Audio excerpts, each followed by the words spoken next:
It's Dan the podcast man, and I'm all about highlighting people's journeys, and I'm on the hunt looking for incredible people with stories that deserve to be told.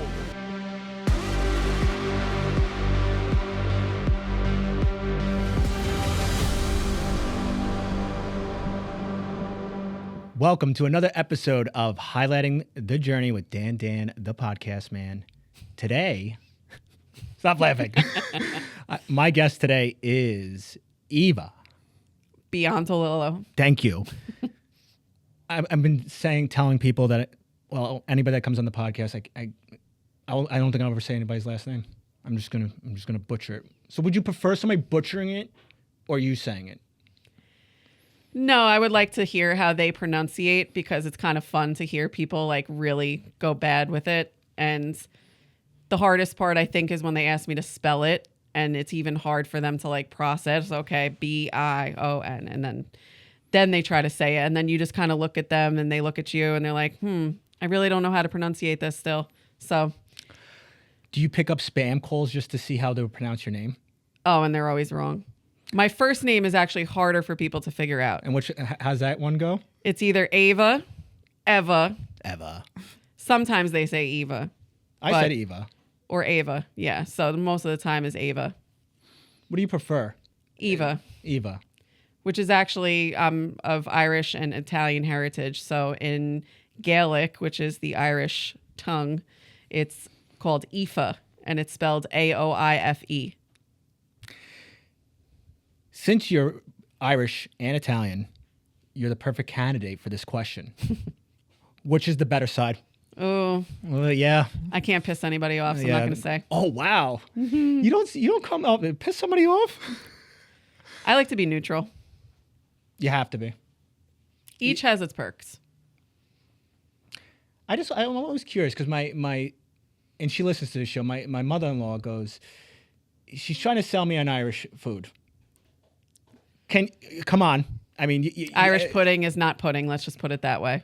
The hell is that? Yeah, look it up. A real true Irish breakfast is a tomato, Irish pudding, which is like a burnt sausage type of thing, and eggs and bacon and like an actual sausage. So yeah, Irish pudding is not actually pudding. I was very disappointed when I went to Ireland and found that out, but you know. I find it so funny when I see these memes of England people eating breakfast and there's beans. Beans. For breakfast? No. I don't even eat beans on a regular day unless it's, in a burrito. Oh man. But let's get on a nice little journey path with you. Just explain a little bit what you do, because you are a specialist in, I believe it's short sales? Yes. Oh. Can you define that first? Sure. So a short sale is when somebody owes more than what their house is worth. They are upside down, what's called negative equity. So the mortgage balance or what they owe exceeds the value of the current property in its current condition. So if they owe $500,000, but the house is worth $300,000, the only way to sell it would be to sell it short of what is owed, aka a short sale. And you do you host your own show where you're able to explain all these terminologies. Yeah. Because I always heard short sale, I just never fully in the beginning of real estate. I'm like, what the hell's a short sale? Most people run from them because they're difficult. They take a long time. You got to be persistent. You got to know how to prove your case to the bank to say, hey, bank, you're asking me to pay off this mortgage and they owe $700,000 and the house is worth $5,000, but sometimes the bank will want too much money and you have to dispute their value. You have to show them why it isn't worth that amount. Sometimes you're facing auctions. The people are losing the houses in a couple of weeks or days even sometimes.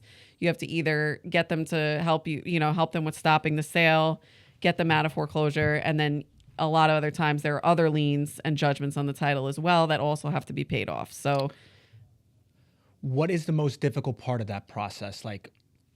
You just get to this point where it's like, okay, here we go. This is you already know, it's going to be a lengthy battle or something maybe you can't prove? What part of that process is the I most usually pre-qualify deals. So before I sign anything with anybody, I make sure that it is closable before I sign it. So I'm checking how far along they are in foreclosure so I know what the timeline is.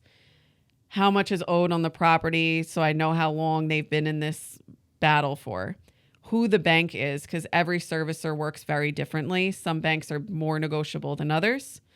Making sure we have all the responsible parties that are eligible or required in order to sell the property on board. So you don't have like one person and the other three don't want to do it. And then, of course, checking if there are other liens, judgments, encumbrances on title. So that's a pre-qualification. Wow, that's just that in itself. I was just listening.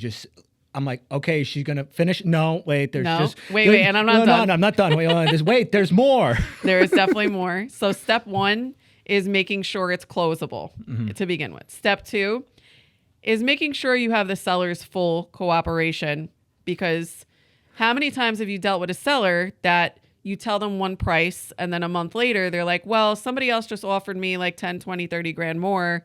I want to go with them, or, they get cold feet, or they disappear, or they get, second guessing themselves. They also become a real estate expert all of a sudden. Yep. They checked out Zillow. Yep. And so what everything else sold for. So that's what they're entitled for. Exactly. And that's, so that's a huge battle. So making sure you have the seller's cooperation. And I always tell them, I'm like, look, we're going to be basically in a short-term relationship with one another. We're going to be dating each other for a few months to maybe even a couple years sometimes. And I want to make sure that you're not going to like break up with me before this is over. Because I'm going to be putting in a lot of work and they don't pay me. I don't get paid until it closes. Yep. So I don't want to be laying out all my time, effort, energy, resources if they're just going to run away at the end of it or in the middle of it. You really have to have a really tough mindset to process all that stuff and then make that seller or the person that's having the issue with the property believe this is going to work. So it's like going twice as hard as a salesperson, I guess, back of a way of saying it. And it's their property. Like that's bananas. That's. And wait, we didn't get to the third part. Well, here we go. The bank and lien holders on the property. You need their cooperation as well. Of course. So 1 is title, making sure you clear title. 2 is the seller's cooperation. 3 is the bank and the lien holders on the property. Because you could get through all the other hard stuff. Yes, it's closable. Yes, you have the seller's cooperation. Yes, everything is moving smoothly. But then the bank is not going to cooperate. Then you're like beating a dead horse, or you either need to drag it out, resubmit it a bunch of times. We're actually closing a deal right now that I started 4.5 years ago that we're finally closing. What town is that in? East Patchogue. I just bought 2 houses there. Mm-hmm. It's off of South Country Road. It's a very nice property. Oh, really? But what happened when we started it 4.5 years ago, wow, there was over $300,000 in liens and judgments on the property. So after 10 years, they expire.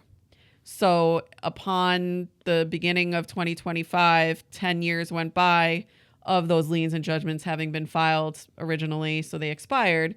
So we resubmitted everything, and we finally got the approval, Awesome. And we're going to close. Yeah. So theoretically, how many people do you have to convince that this? My God. Numbers game. Like I said, law of averages before when I was talking about the more no's you get, the more yeses you get. That's all it is. There was a little chit chat before the podcast when you were explaining all of that. But what I know of your story, I should just do the proper way of letting you talk about your journey. What high school did you go to? Bethpage High School. And so after Bethpage High School, where did you go, or what? So like graduation day comes. Where was the next? I wanted to be a plastic surgeon. Okay, that's pretty cool. Are you like my wife? My wife watches that show where they're cutting people. No. Can I tell you I can't deal with the blood and stuff now. I don't know what made me think I wanted to do it. You know what was big at that time? Because it was 2007 when I graduated. So there was like the OC and Laguna Beach. Laguna And Beach. I applied to go to school in California, and I actually got in, and I wanted to go to UC Irvine and study. I wanted to be in pre-med. So I even went out there and I did like this whole pre-med program with all these other kids from around the country, and I was going to go. And then my dad's like, I'm not paying for all those plane tickets. Sorry, you got to go somewhere over here. So I ended up at Wagner College in Staten Island, and I was enrolled in Still pre-med a little there. bit of a trip. We dormed. I dormed.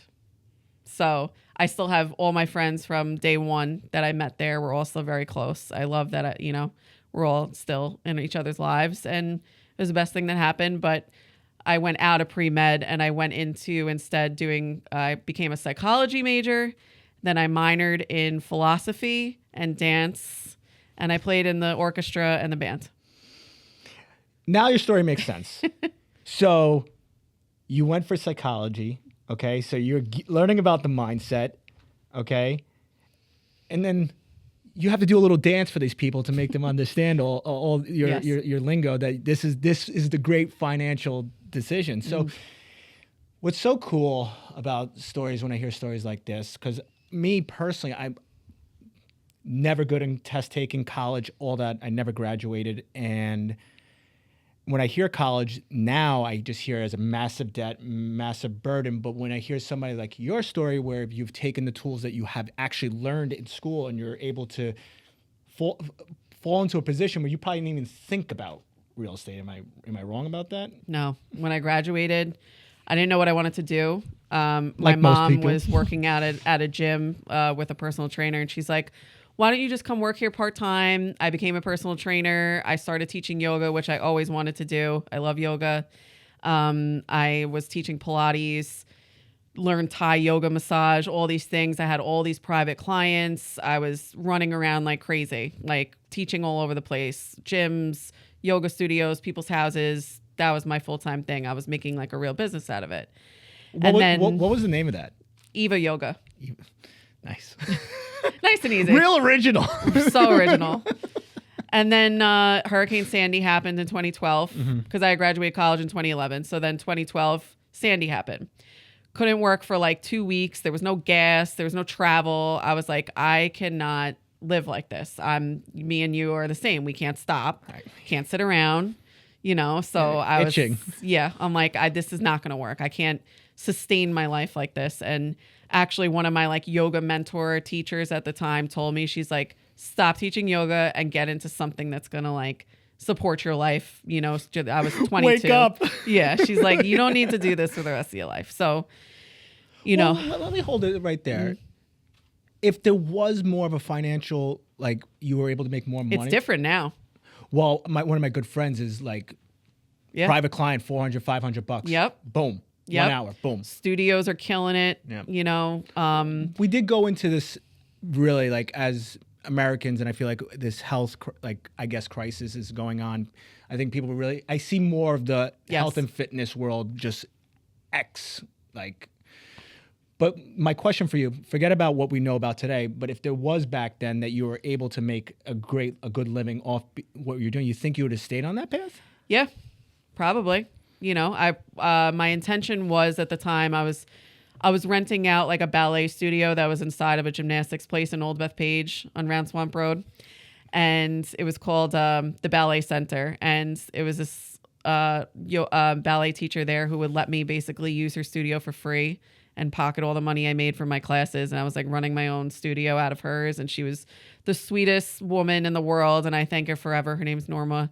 And, it like kind of kickstarted my business. But then Sandy, kind of changed things for me. So then I started looking for full-time jobs, as any good person would do in this, world. You filled out your resume? I got a job at a company called Steel Equities. Oh, I know them. Okay. In Bethpage. Oh, yeah. They own quite a bit of industrial, commercial, medical buildings, hospitals, a movie studio. So That's where I worked. And I remember for a having little this while. conversation when I first networked with you back a couple of years ago when I got on the phone with you, that I was working at Gold Coast Studios in Brooklyn, where Steel Equities owned that property. And we rented that facility out to Netflix. And yeah, they're no joke. They're no joke. That family is very well structured. And when I saw how they like had their business run, and of course it was all family, and there was nowhere for me to move up in that ladder. Yeah. So I was like, listen, I'm going to go back to graduate school. Oh. So Spoiler alert. back on the psychology track. Here we go. Dropped another 40 grand for one semester at a CW Post. That's what I'm okay, go on. Just Yeah. Let me finish your story. Added another big pot of money into my debt. That was already when I had graduated from Wagner. I had a good amount of debt from that. And another 40 grand on top of that just for one semester. Why not? Why not? And ended up meeting somebody that I was dating at the time who worked for a company that did short sales. While I was in graduate school, I was studying to become a school counselor. And to counsel them out of going to college. Basically. Yeah. What ended up happening was I was building my resume up and I was volunteering everywhere. The Long Island Crisis Center. I was helping women that were like battered and domestic abuse violence to do yoga. I was working at an after school program in Wyandanch with kids. I would come home crying all the time because I'm like, I feel like I am trying too hard and that I care so much and I'm being emotionally drained by all this, and that it was really sad that I was like, these people's lives are not going to change because of me that much. You know what I mean? Like, it just kind of like very sobering where I'm like, is this really what I'm going to do with the rest of my life? Like and I'm only going to get paid 30 or 40 grand a year. This is like a waste of money. It's more than, I'm never going to catch up with these loans. So yeah, you just probably feel like the whole world is just falling on top of you and you're just trying to make a dent in it. And I think, because I feel that way, that's why I do this podcast too. You were asking me like, what's the end game? I really don't have an end game. And like the value I like to provide on this podcast is like, you're explaining your story where you're doing all this stuff and it's so important because I think people lack, like, I don't know what to do, but you got to do something and try to figure out what you don't like. And I think you kind of went through that process where, like, you're saying to yourself, like, I'm not making a change here. How am I going to do this? And that takes a tremendous amount of trial and error. And like, you're just telling me, how you jumped from one career to the other. And I think people put too much weight on themselves, like you did, and I did too. Like, oh my God, this is going to be this is the definition of my life. And I hate that. I really hate how much I've been sold that lie. This is your life. It's this box, and you stay in your box. Don't ever think about stepping out, starting your own business, becoming your own person. Don't ever think about that because that's too risky.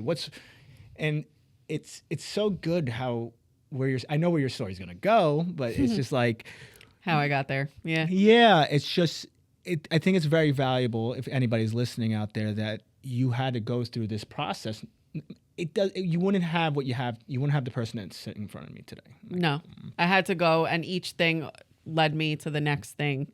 Of course, and then you always have to begin with the end in mind, though. Of course, yeah. And I always knew that eventually one day, seeing how Steel Equities I'm like, I need to own real estate at some point in my life. How or what it is. I also want to make it so that, my end goal is I want to open up like a health and wealth center where I'm educating people on how to be healthy and what is health and versus what we think health is based on what we're told health is. Yeah. We won't get into that today, but no. And then wealth and just life. And if anyone can look at my other interviews I do with attorneys, life insurance brokers outside of here, I'm interviewing them on just life skills and things, knowledge, life insurance, estate planning, things that we're not taught in school that we should have been. But obviously you have to learn it for yourself. And, thankfully both of my parents owned businesses. My father waited till very later in life to open his business as a air conditioning company. Okay. But he could have opened it a lot sooner and he didn't. And I kind of saw that and I was like, you got to do risks in order to get rewards. So that was another thing. So I know you have to begin with the end in mind and know what you want in life, and then you can the world will just lead you to it. It's Absolutely, and that you couldn't be more right about that. But you're like striking all the pillars: health, wealth, all the things that people want. That's what I want ultimately. But what else is there? I don't know. I don't know. I mean, there are a lot of other things. No, but there is. But yeah, no. Health is first, man. Yeah, and obviously, I'm going to dive into that. Dan, I'm going to dive into that section of your stories when we get to that point. But I want to mention some great points. I mentioned the stuff about the box, and you're like the people that aren't told about. Oh well, owning a business is actually you can reap the benefits of taxes and whatever the case might be. Estate planning, I had no idea what that is. Like, and that's very important if you're going to own any type of real estate, and you got to protect yourself. It's one thing to open an LLC, but what's protecting the LLC? So like for me, this year, one of the biggest things, me and my wife, I drilled it in our head and we did it, was make a family trust.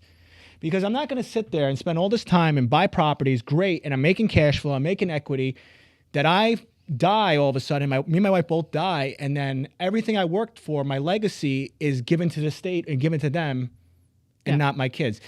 Yeah. And one last thing, I'm going to let you talk on that part. And I think one of the most important things too is like how you structure that type of estate, because it's so important, because like I don't want my kids to immediately just to get all my money and stuff. They have to, like my kids, they have time. They're going to, by the age of 30, they will have full access. But you give an 18-year, if you give you 18, all the money at 18 years old, what would anybody do? Yeah. Oh yeah, no, can't do that.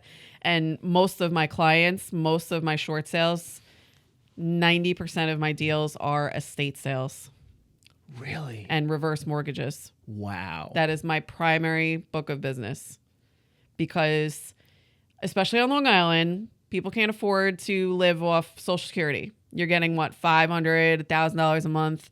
If you don't have a pension plan because you didn't work for a state to cover your taxes and your living expenses, that hopefully your mortgage is paid off by then, you can't live in your house. You can't rent. You can't live there. You'd have to move. So what do people do? They take out a reverse mortgage. And all that is just taking the equity out of your house. I say it's the best way to spend your child's inheritance, really, because you're just literally taking the equity out of your property, using it to live off until you die. And then when you die, there's no equity in the house. It goes upside down underwater. The family's like, this property's worthless. It's, got negative equity. There's nothing for us here. And they walk away. I come along. Hello. Is that how you do it? Is that Hello? The march? Yeah. I have some good news for you, that I have even a solution. the bank is offering you, most of these reverse mortgage companies now will do what's called incentive letters for the families of the owners that had the reverse mortgages. So mom and dad die, or whoever's house it is, the next of kin get incentive letters from the bank that says, this is what's owed on the property, this is what it's worth, and we're going to offer you 10, 20, 30, 40, 50 grand or whatever it is, depending where the house is and how, the value of it. So I want to backtrack on with your story, and everything you said is like it's such good information and just more tools to the tool belt. 100%. I just feel like there's so many tools out there that people just are unaware about, and it's so good that you're sharing that. But going back to your story, you're with Steel Equities, and you said you could fill in the blank after that. So what year is that roughly when it started? I started, so right after Sandy, which was October of 2012, I applied there. I started there, I think, in like December of 2012. And then I was there for 9 months. And then CW Post? I was like in graduate school and working there full time. And then I decided that I didn't want to work there anymore because they weren't moving me up that ladder. Yep. So I quit, put in my resignation, and I went to Ireland for 2 weeks to go visit some family, do a little soul searching. Soul searching? You have a backpack?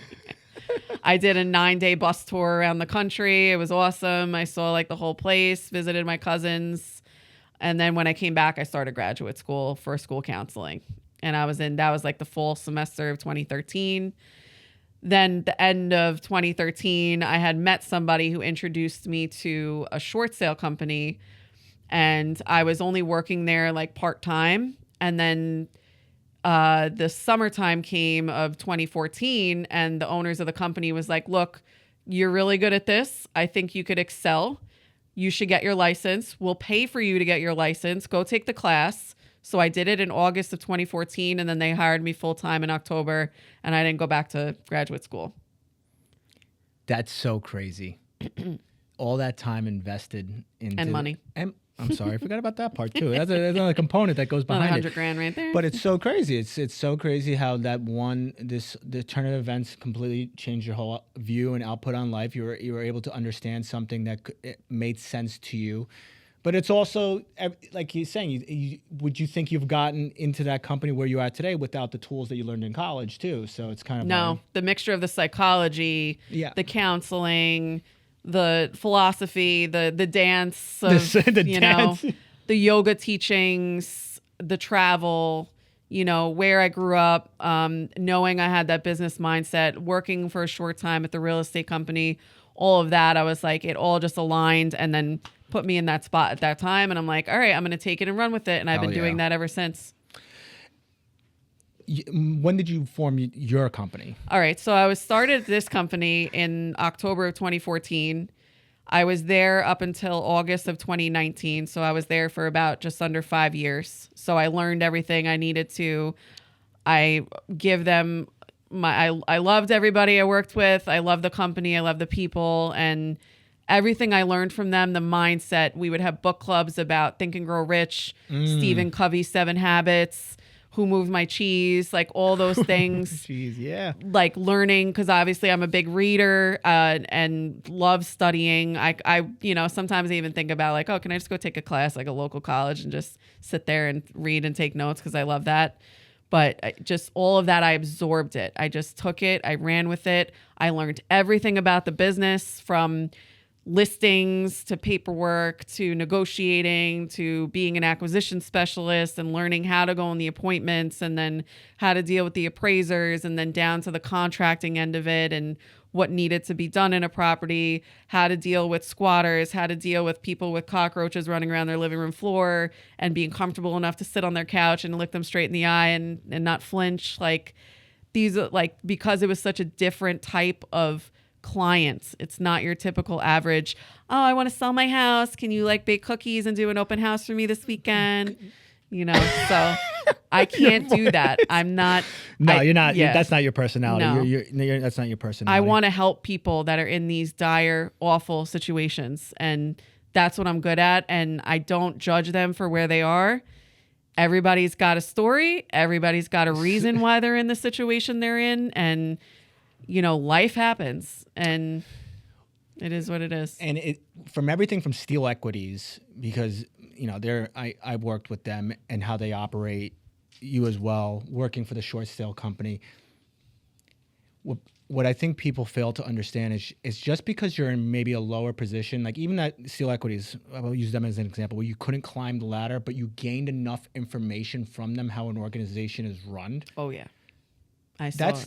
Yes, it's the absorbing where you are at that moment. It might not be the best time of your life, and there's so many times where I remember being on a job site in this building, and then I'm just like, oh man, where am I going with my life? What's going on? Like, am I ever gonna break through it? Yeah. But then you if you're smart about it, where you're like, oh, got this. Now I have all this. Yeah, I'm gonna start my own thing. So how did you make the pivot? My husband helped me out a lot with that. It was a big mindset shift and fear of unplugging. You know what I mean? Of like, oh my God, I'm going to do this on my own now? Like, wait a minute. And my husband's been like pivotal in saying to me, look, begin with the end in mind, right? Like, is he the one that taught you that? No. I feel like that was a quote by him. That came from one of the Stephen Covey books. Okay. But you got to know what you want in your life first. That comes before anything, because without, and this was what my old boss at the other company taught me, is that if you don't have a destination in your GPS, you're not going to go anywhere. You're not going to know how to get there. You got to put the destination first. Otherwise, you'll That be is left to the wind. So freaking good. So I knew that I wanted a family, I wanted to have children, and I wanted to have freedom of time, and that I eventually wanted to open my own company and do my own thing and flip my own houses and build a company and build a rental portfolio as well. But because I was under another company and I'm, again, not part of the family and the whole thing, it's kind of the same situation.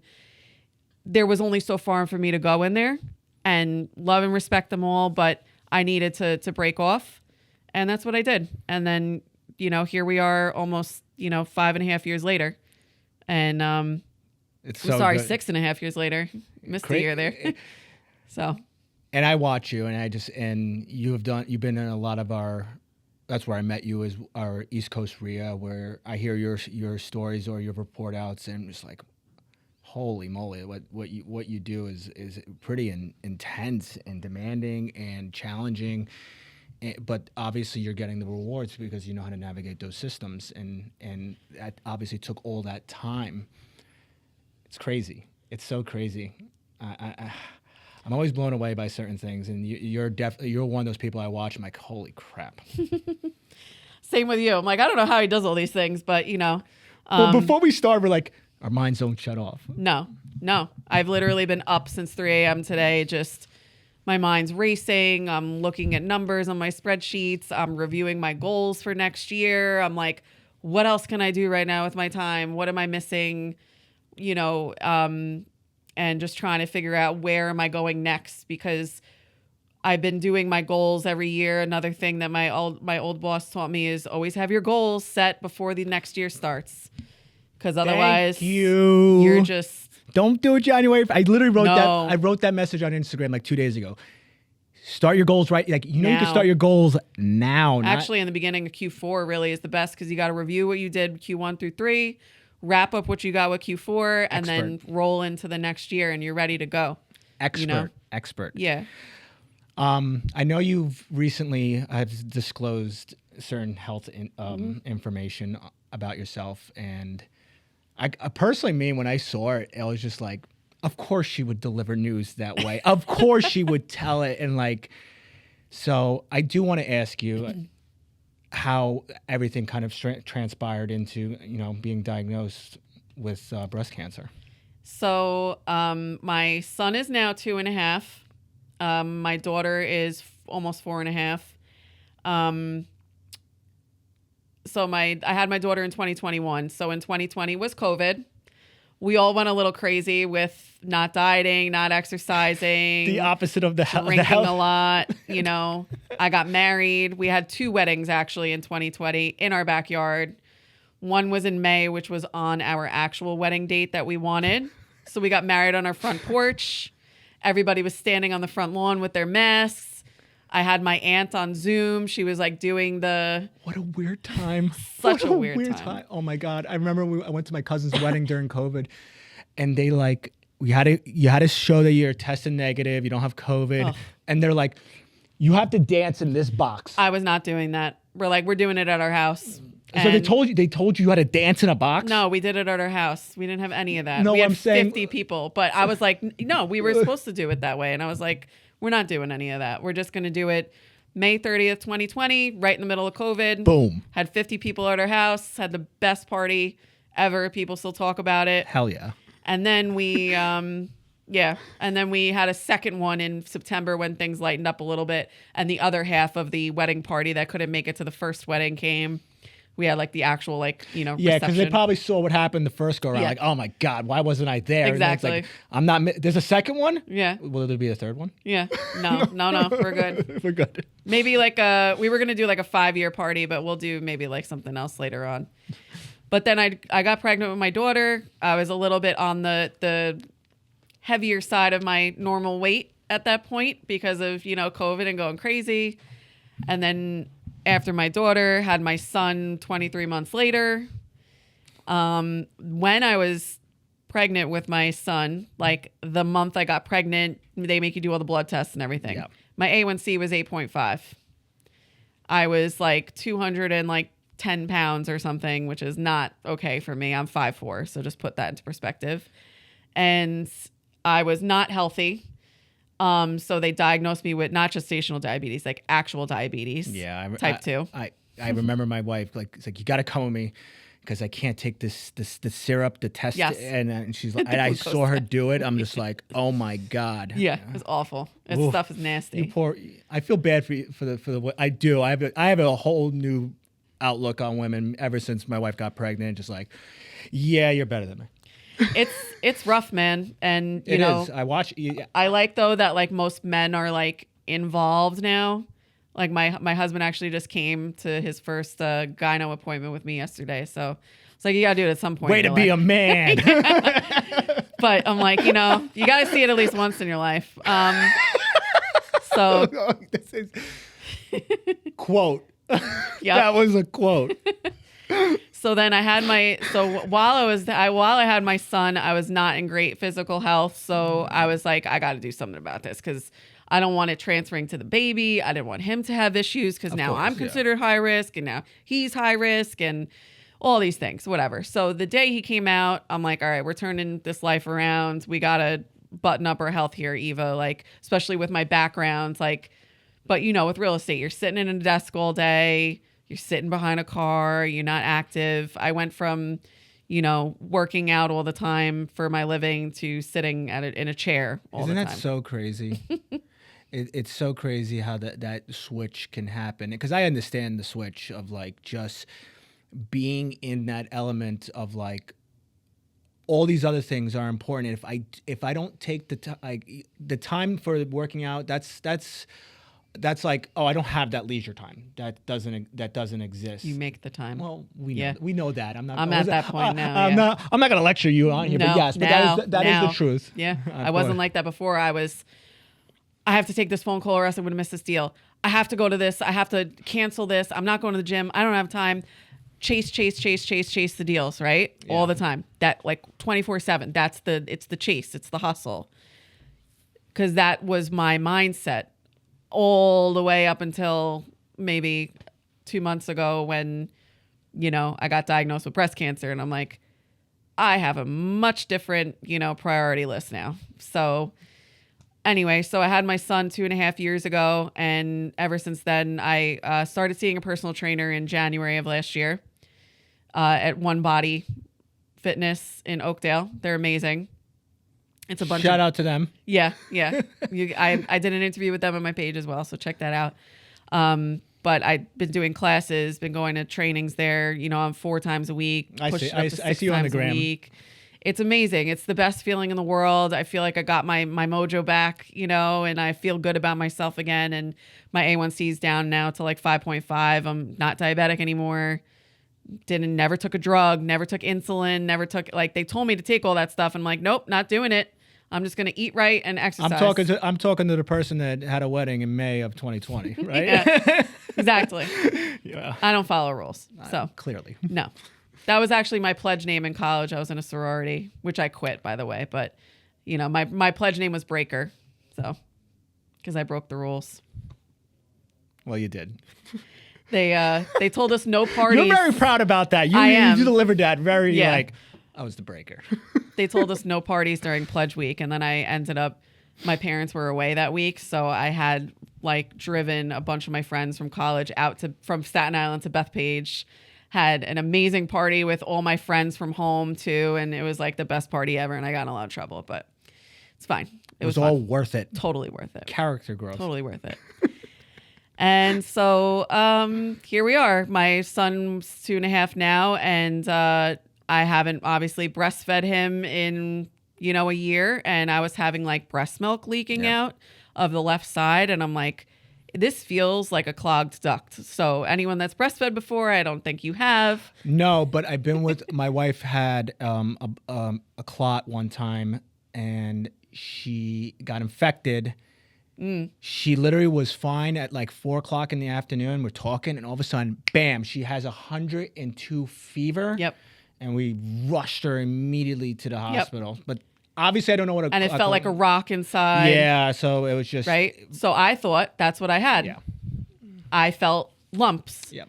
And so I went to my gynecologist. He's like, go get a sonogram. Got a sonogram.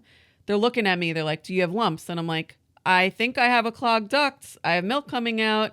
It feels like balls. How do you know the difference between what a tumor is and a clogged duct? They feel the same. And I had no idea. So that's what I thought I had. So then they biopsied them, came back, they were cancerous. So this is now mid-October. Here we are. Today is what? December 3rd.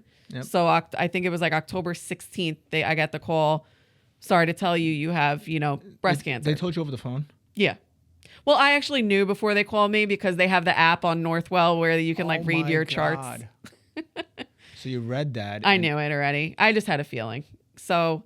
Oh, okay. So it's kind of like the gut feeling. It's yeah. I was like, it looks like a duck, quacks like a duck, talks like a duck. It is a duck kind of thing. Like it is, it had all the things. Even though I thought originally it was a clogged milk duct, it was breast cancer and a tumor. What's so crazy is that 3 tumors, actually. 3. They're little ones, but it did also go into the lymph nodes. So they told me that because it spread to the lymph nodes, it's considered stage 3.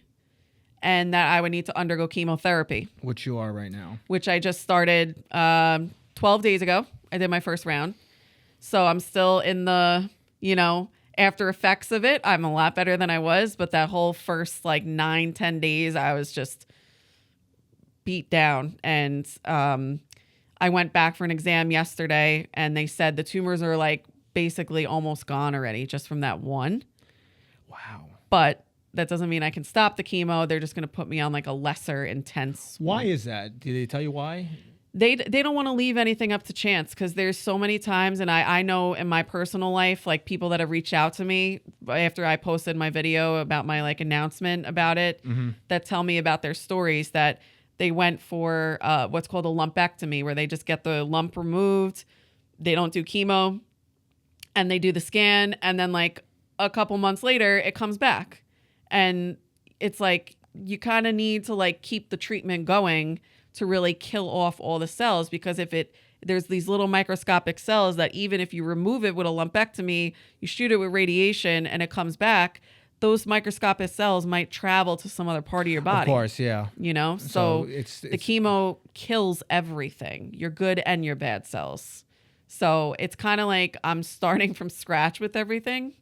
And I was saying earlier today to my trainer, I'm it feels like somebody just took a blowtorch and just put my body on fire. But I know it's good because it's just killing everything off. And obviously it helped a lot. So yeah, it is what it is. Wow. I mean, you go from one and I this is what's so important about your story is you're like me and where we're just go, and it's something like this. It's almost, I don't know if you felt this way, and correct me if I'm wrong. It's I don't have time for that. Almost I was annoyed. That was my initial response. I was annoyed. I knew it. I don't have time for that. Why? Because you figured everything out. You figured out one of the hardest things in life, that you can do what you want, and you've really applied yourself. There are no rules the breaker. But when you figure this stuff out, it's oh man, now what? I get devastating news about that. But do you think because of what do you think caused it? Is it So when I was outside before on the phone, that was the genetic counselor calling me to tell me the results of the genetic testing. I don't have any genetic genes or dispositions to this. So it's not that. Even though my maternal grandmother had it back in the 60s, I don't have it. It's not genetic. Okay, we can rule that out. Your lymphs and your breast tissue collect a lot of dust from the body, let's just say. Your lymph system is kind of like the sewage system for a city, where all of your toxic crap goes that doesn't get eliminated via the digestive system.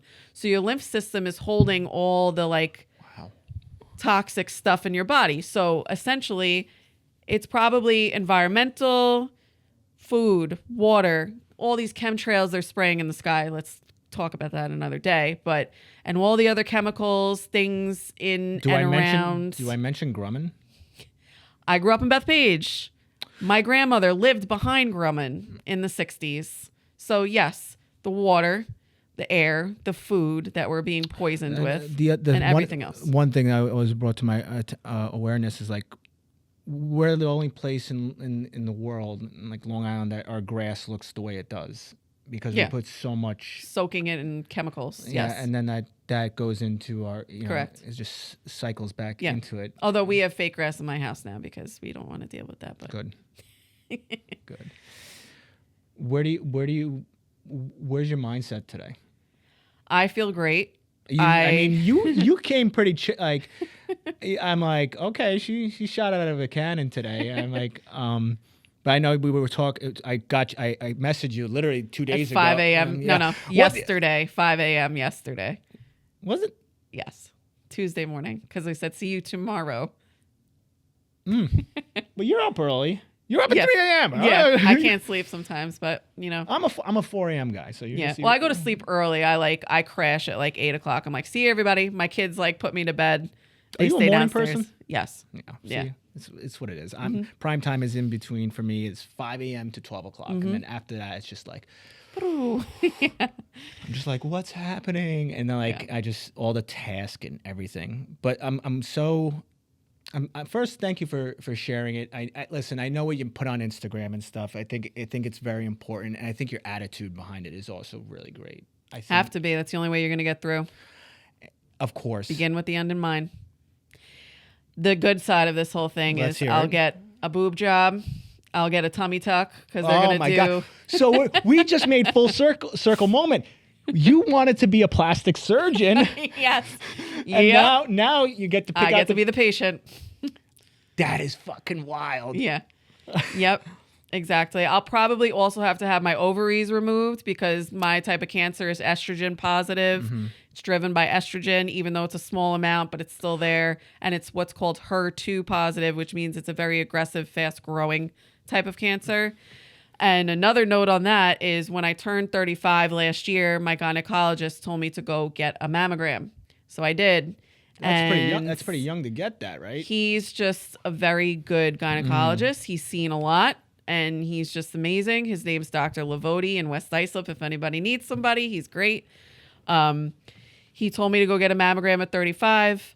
They saw calcifications on the left side. They made me come back for a second one. Mm-hmm. And then they said, come back in another 6 months so we can use that as a baseline to see if it gets worse.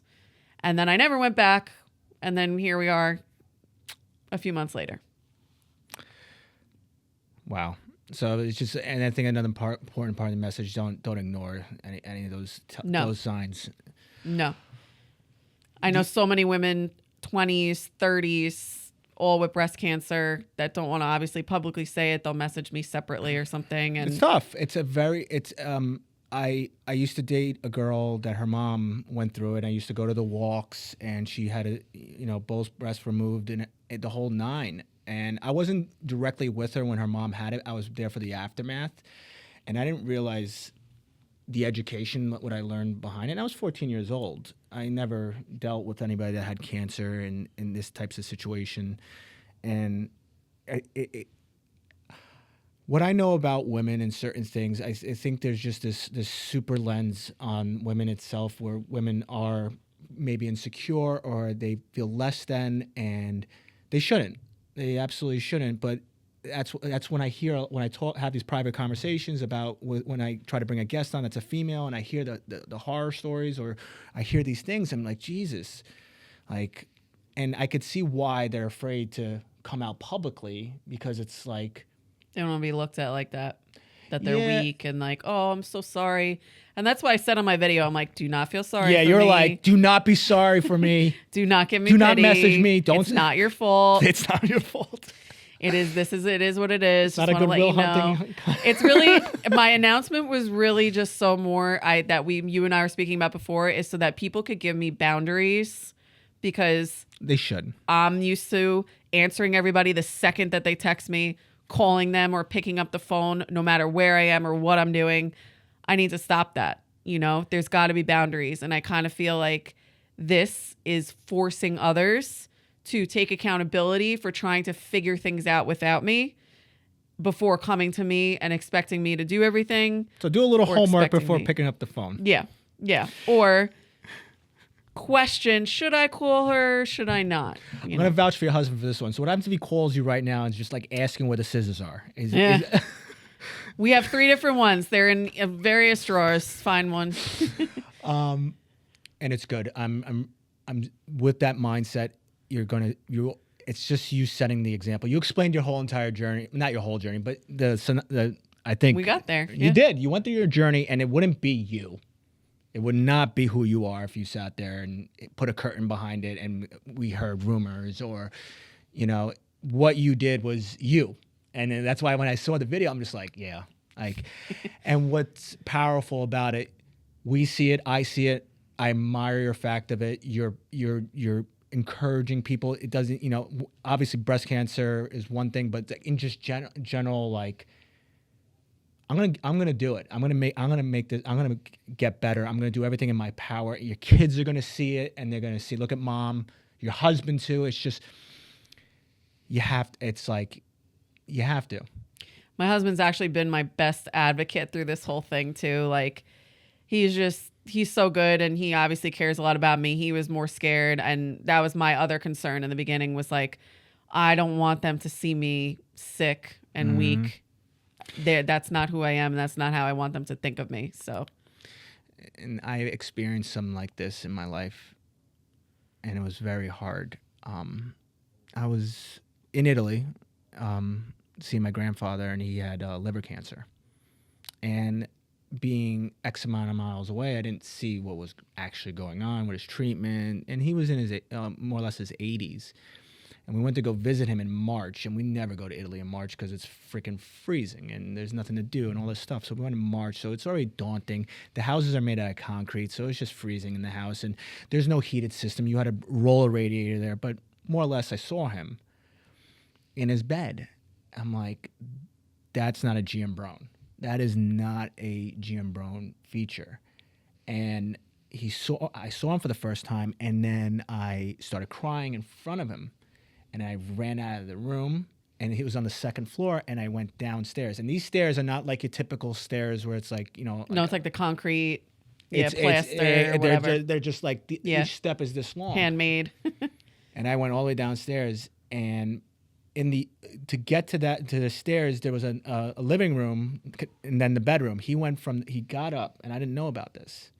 He got up and went into the living room to show me that he was okay, but only my brothers were there, and only found out afterwards. They were like, and when I talked to my brothers, like, he came out of the room to show that he's fine. He couldn't bear the fact of, because that's not who he was. No. But it just spoke so much in volume, and that's how I just hear your story is the power of like, I don't care how I feel. I'm just going to show you that I'm going to be fine. Yeah. The hardest part is you don't want your family to be sad for you. And I don't think your grandfather wanted you guys to pity him or be sad. And you don't want to be remembered that way, especially for someone that's older and like he knows kind of like, all right, this is what's going to do it for me. Like he doesn't want you to remember him like that. You know? I don't remember him like that. Obviously, that was what happened was, and what happened to him was just a period in time. But the rest of my memories with him were the fun, dancing, and all that stuff, and that's who I remember ultimately. But even that moment too, it just showed the power. It showed the power of the human mind and the body. And you guys, energized him enough for him to get up and do that, which is also cool. Yeah. I mean, we used to drive them nuts. We used to do a lot. Well, that's a good thing. Yeah. Yeah, you're right. Sorry, I'm just reminiscing now. Yeah, I know. I know. I knew the podcast was gonna go this direction. I didn't know how it would go. I just knew everybody has some relation to cancer, and out of every person I've spoken to that I know, everybody knows somebody that had it, went through it, is going through it, died from it, lived through it. It's, common enough now, and there's enough treatments out there now where it's like not always a death sentence, if you catch it early enough, but some cases are better than others. And, I'm just thankful that it's the type I have is treatable, and it's only within the last 10 years too that they came out with the types of drugs to treat mine. If I had got this 10 years ago, I'd be having a much different conversation with you right now. So the timing of it is just great as well, and I'm very thankful. And I know most people say fuck cancer, but I'm actually going to say thank you, cancer, because Wow. it's really just within the last month changed my perspective on so many things in my life. And It's your whole journey. Your whole journey. That's why I stopped at certain moments during your story, was to pick apart the downsides and the growth part. You don't grow without pain. It's that simple. And there's this portion of your life where I'm in that similar fashion, not in the health area, but in the mindset area, where I'm like, put the phone down. Spend time. You're here in front of your kids. And totally. Even my new boss, and I noticed this with him, we'll be in a meeting for 3-4 hours at a conference table. I don't see him touch his phone. And this is the president. Full presence. Yep. And I'm like, that's the guy I want to be. Yeah. If I'm in that room, I want to be present. And it's like you said, it's very difficult. You can be reached at any time. I reached you at 5 a.m. Yeah. But it's, how do you turn off the brain? And I think that's why you're saying, I know why you're saying thank you to cancer. You feel like you're finally getting the grace and like the be patient with me, the stuff that you is not like you, but you needed some outside element to say, hey, this is coming into my life. Let's see how I'm going to navigate these waters now. Right. Because I could have changed my actions and said, you know what? I'm not going to answer everybody right away. I'm going to shut my phone off at 4 o'clock when I'm home with my kids.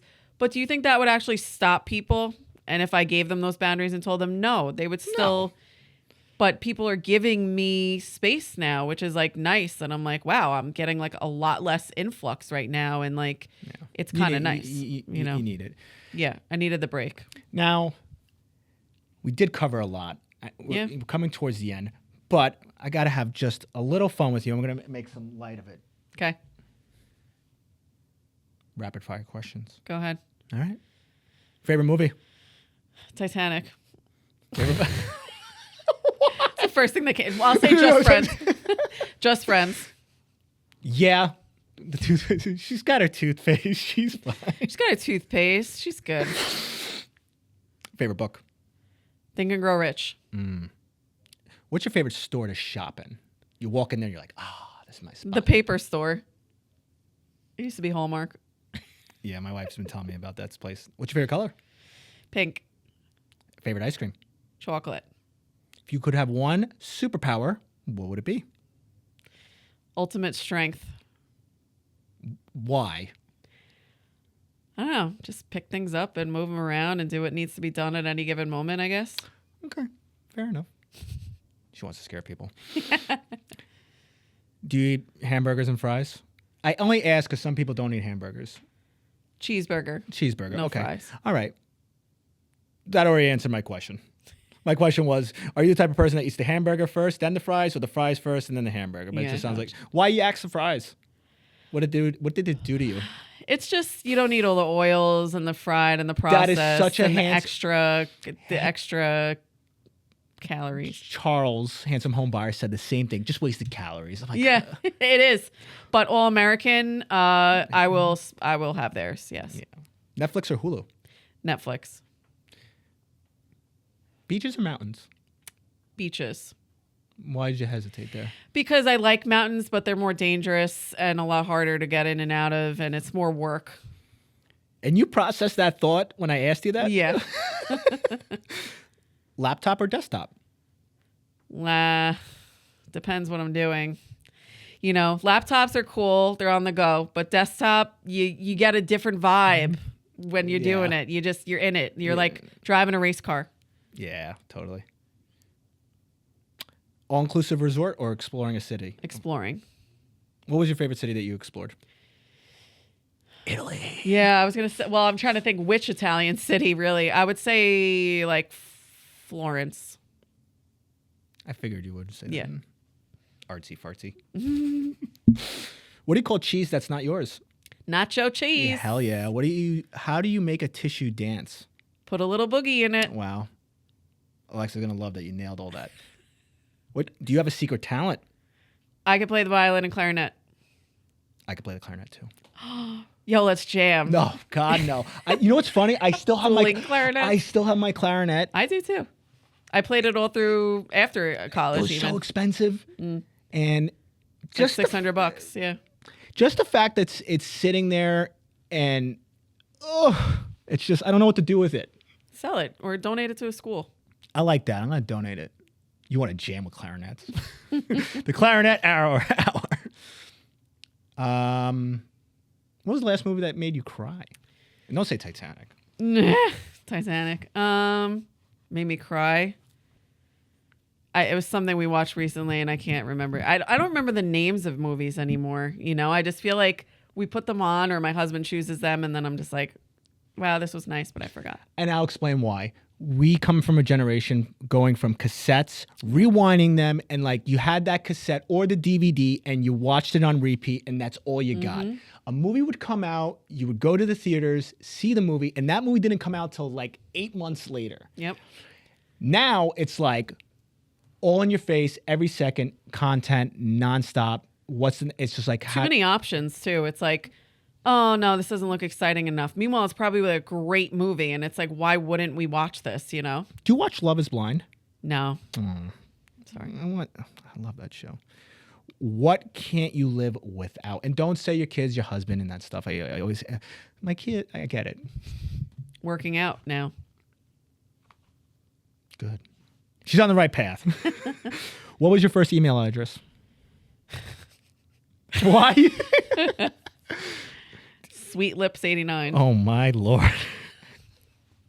At least it said 89. Yeah. Well, that's my year I was born.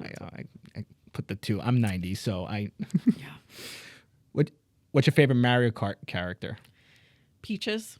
Peach. Not Peach. Peaches. I like that. Peach. My daughter goes, I want to be Peach. I want to be Daisy. Like we would play Mario Kart now, and she's 3, and she would start driving for like maybe 30 seconds. She's like, I want to be Peach. Like she just keeps switching the character. But I can't wait till I really get to like Actually play. Oh fuck yeah. What is the strangest thing in your fridge right now? The peppers that my father-in-law got from his garden and canned. Is this one of those things where you have to keep it because he's gonna be like, oh, where's where's the jar? I want it back so I could give you more peppers. Yeah, I won't eat them. My husband does though. He's kind of forced. It sounds like. Guilty pleasure song comes on the radio. You're singing it. I don't know. I can't picture you as a person singing songs, but let's see. I was listening to Toxicity from System of a Down before. I was jamming out to that one. So I went 2 routes with that. When you said Toxicity, I thought you were going to say Britney Spears, and then you went System of a Down. Hell yeah. Hell yeah. You yeah. know why? Because I was thinking of how the chemo is a toxin in your body, and I was like showering, and I'm just like, I feel like I have all this toxicity in me. And then the song just started going, dun, dun, dun, dun, dun, dun, dun, dun, dun, dun, dun, dun, and then I just started singing it. What's like an overrated food? You hear it like, ugh. I know, tough there's question. like so many. All right, people are gonna hate me for saying this, but I would say steak, because you're just chewing and chewing and chewing, and you're getting the same thing over and over. And my husband is a huge steak guy. He could eat a porterhouse for 2 to himself, and I have a couple bites. I'm like, all right, I'm good. Like I need something else. Like it's just okay. Yeah. You have made your argument. Okay. Would you rather be sexy or smart? Smart.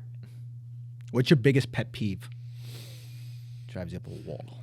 People breathing with their mouths open. So I've